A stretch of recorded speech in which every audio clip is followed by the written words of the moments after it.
The Tsavo Man-Eaters. When lions hunted humans, night falls over Tsavo. No city lights, no walls, no escape, just canvas tents. And breathing men who believe morning will come. It doesn't. Somewhere beyond the firelight, two shapes move without sound. They do not roar. They do not rush. They wait. Because tonight the prey is human. This is not a myth. This is not exaggeration. This is the true story of the Tsavo Man-Eaters, the deadliest lions in recorded history. And once they started killing, they did not stop. Setting the scene. The year is 1898. British engineers are building the Kenya-Uganda Railway, a steel artery meant to cut through East Africa. Thousands of workers arrive, mostly Indian laborers, unprepared for the land.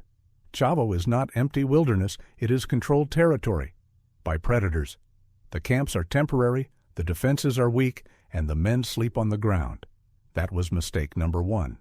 If this is your first time hearing this story, hit like now, because what follows isn't just history, it's raw human fear.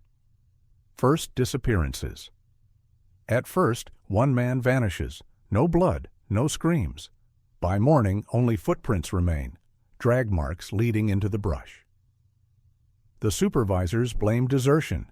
Then another man disappears. Then another. Soon entire tents are found empty. Men are taken alive, pulled straight through canvas walls while others sleep inches away. The lions are not hunting randomly. They are selecting. They are learning. These lions do not behave like normal predators. They attack at night. They bypass livestock.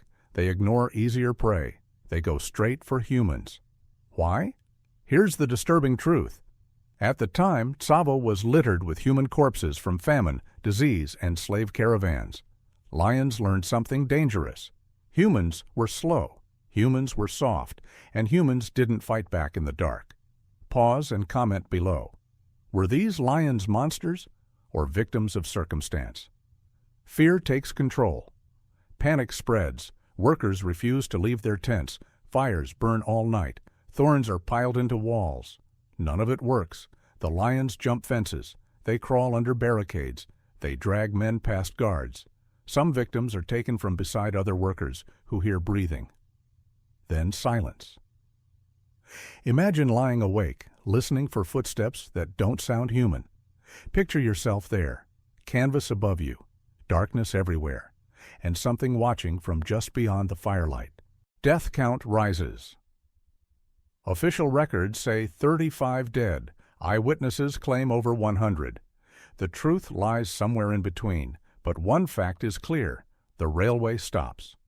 The British Empire, confident and armed, is brought to a standstill by two lions. If you don't want to miss real dark wildlife stories like this, subscribe now. This channel shows nature without filters. Enter Colonel Patterson.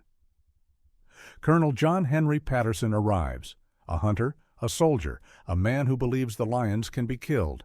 He builds traps, he sets bait, he waits. Night after night the lions appear, and night after night they vanish before he can fire. These are not reckless animals. They are strategists. They circle camps, test defenses, withdraw. They are studying him now. The turning point. One night, Patterson climbs into a tree stand. Below him lies a goat. Hours pass. Then, movement. A massive male lion steps into the moonlight. No mane, scarred face, calm eyes. A veteran. Patterson fires. The lion disappears into the darkness. Wounded, but alive. That was a mistake. A wounded predator becomes desperate, and desperate predators take risks. Final confrontation. Days later, the lion returns. Patterson fires again. This time, it falls. The second lion is killed shortly after. The killings stop. The camps breathe again. The railway resumes. But the damage is permanent.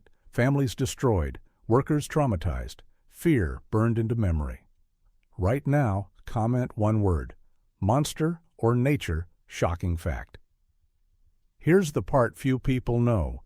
The lion's skulls were studied over a century later. Scientists discovered severe dental damage, broken canines, infections. These lions may have turned to humans because they could no longer hunt normal prey. Human flesh was not a preference, it was a last resort. The skulls and skins are still displayed today at the Field Museum of Chicago. Silent, preserved, a warning. Closing. Dark reflection. The Tsavo Man-Eaters were killed, but their story remains, a reminder that nature does not care about borders, empires, or progress. When humans enter the wild unprepared, the balance shifts, and sometimes the hunter becomes the hunted. If this story stayed with you, hit like. Share it with someone who believes humans always win. If you want stories where nature shows no mercy, where animals are not villains but forces, subscribe, because the next story is even darker.